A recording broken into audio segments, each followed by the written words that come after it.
यवतमाळमधल्या निळवणा धरणाची ही दृश्य। संततधार पावसानंतर हे धरण तुडुंब भरलंय। निसर्गाचं हे रूप पाहण्यासाठी वर्षा सहलीचा आनंद लुटण्यासाठी इथं पर्यटकांची गर्दी होते।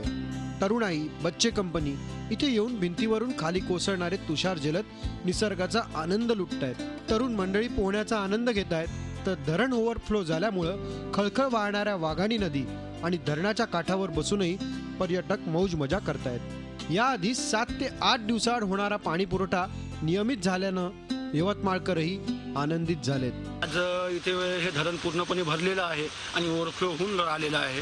त्याचा आनंद घेण्यासाठी आम्ही इथे आलो होतो। हे निळवणा धरण जे आहे हे सध्या ओव्हरफ्लो होत आहे आणि पूर्ण यवतमाळकर इथे आनंद घ्यायला आलेले आहेत आणि आम्हाला असा दुहेरी आनंद होतो आहे की पाण्याचा प्रश्नही मिटेल आणि आनंदही घेता येईल सर्व यवतमाळकरांना।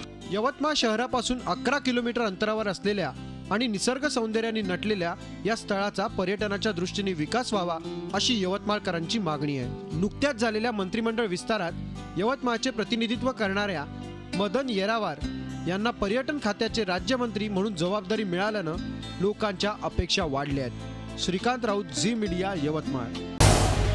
झी 24 तास रहा एक पाऊल पुढे।